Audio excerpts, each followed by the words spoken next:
From a distance, this island looks untouched. The water is clear. The sand is white. The palm trees still move with the wind. Nothing here looks broken. And that's what makes this place dangerous. Because Bikini Atoll is not abandoned. It was deliberately left behind. People didn't disappear here by accident. They were asked to leave. Politely, quietly. They were told it would be temporary. What they weren't told is that an island can survive and still become unlivable. No warning signs mark this place from the sky. No fences surround it. No voices remain to explain what happened. Only silence. This is not a ruin, not a battlefield, not a forgotten mistake. This is what happens when a place is chosen to carry consequences no one wants nearby. This is Bikini Atoll. And once you understand what was done here, you'll realize why no one ever truly came back. Before Bikini Atoll became a name people whispered about, it was simply a place where life made sense. Nothing dramatic happened here, nothing historic, and that was exactly why it was vulnerable. The atoll was small, remote, barely visible on most maps. To the people who lived there, it was everything. To the rest of the world, it was almost nothing. Days followed the ocean. Fishing defined the mornings. Shadows from palm trees marked the passage of time better than clocks ever could.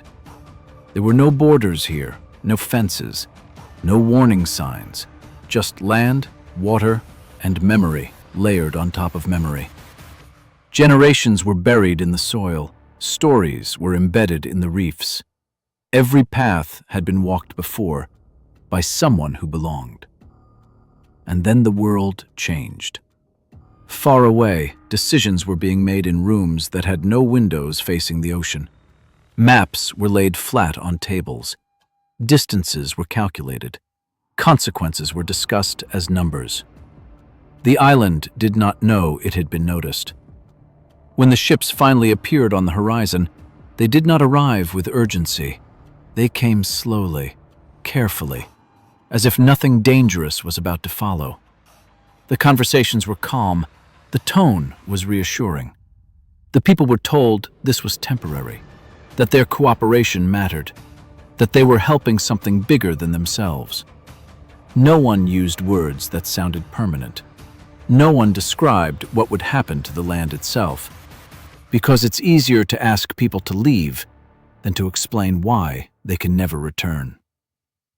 The islanders trusted the process. They trusted the voices speaking to them.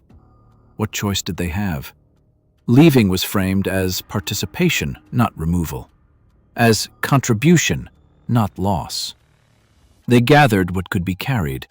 They left behind what could not be imagined without. Homes were closed, not destroyed. Boats were secured, not abandoned. Nothing looked like an ending, but it was. When the last people stepped onto the boats, Bikini Atoll did not look different. The sand stayed white. The water stayed clear. The wind still moved through the trees. That was the final illusion. Because from that moment on, the island no longer existed for the people who had lived there. It existed for what was about to be done to it. The island had already been emptied when the first change arrived. No footsteps remained, no voices. No one left to question what was about to happen. Only the ocean watched. Ships surrounded Bikini Atoll from a distance, carefully positioned, as if the island itself was something fragile that needed to be handled with precision. The sky that day looked ordinary, blue, open, deceptively calm. Then the light came. Not like sunrise, not like lightning. Something whiter, sharper, unnatural. For a brief moment, the island was brighter than the sun above it. The water rose. The air moved in ways it never had before. The shape of the horizon distorted. And then, silence again. When the waves settled, Bikini Atoll was still there. From a distance, it looked unchanged. That illusion didn't last. The ocean around the island had absorbed something it could not release. The sand held traces of heat that never belonged to it. The reefs, once alive with color, became quiet structures frozen in place. And this was only the beginning. The sky would change again, and again, and again. Each time, the island was altered in ways invisible at first. Nothing dramatic to the eye, no immediate ruin, just accumulation. What was done here did not destroy the island instantly. It rewrote it. And because no one lived there anymore, there was no one left to object. The tests did not stop. They continued for years. Each time, Bikini Atoll became less familiar, even to itself. The water remained clear enough to look inviting. The beaches still reflected sunlight. From above, the island never looked hostile. That was the most dangerous part, because what had changed could not be seen. Fish still swam through the reefs, but they carried what the island had absorbed. The soil still grew plants, but the land no longer belonged to those who once depended on it. Attempts were made to bring life back. Measurements were taken, reports were written. The numbers did not agree with hope. What had been released here did not fade with time. It settled. It lingered. It stayed where it was never meant to be. The people who once called Bikini home were moved again, and again. Each relocation promised improvement. Each one failed to restore what had been lost. They lived close enough to remember the island, but far enough to never return. Bikini Atoll remained behind them, intact in shape, ruined in purpose. It was no longer a place meant for living, not because it was destroyed, but because it had been fundamentally altered. The island survived. Human life there did not. And so Bikini Atoll became something new. Not a battlefield, not a ruin, not a warning marked with signs, but a place where the past cannot be undone, and the future was quietly canceled. Long after the island was altered, the people of Bikini were still moving.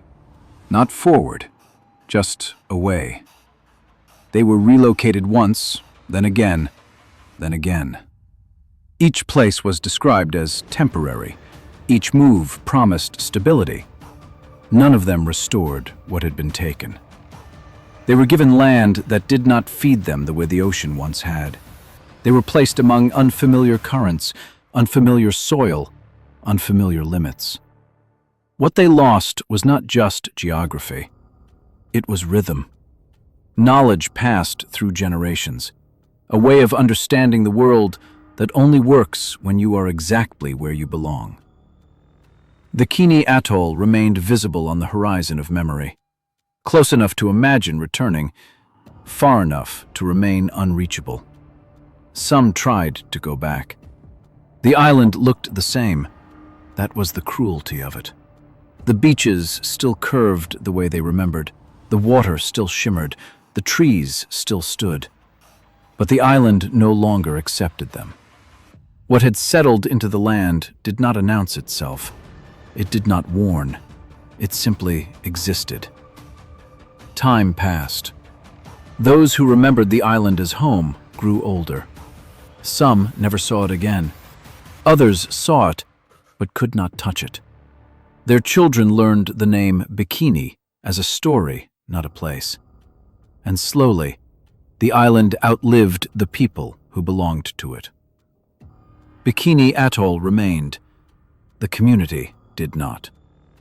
Today, Bikini Atoll still exists. It is photographed, mapped, studied. From a distance, it appears calm, almost inviting. The water remains clear enough to reflect the sky. The island still forms a perfect ring in the ocean. Nothing looks urgent. And yet, no one lives there.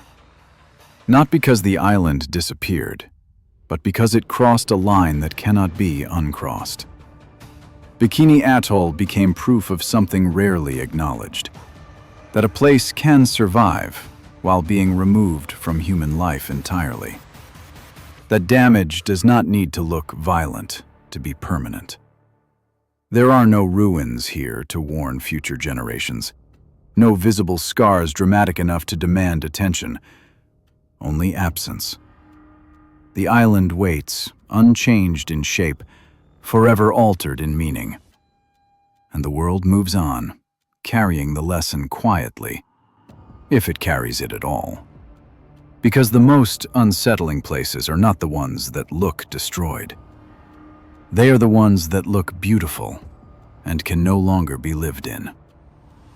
This is Bikini Atoll, a place that still exists, a place we left behind, and a reminder that some decisions do not end when the noise fades.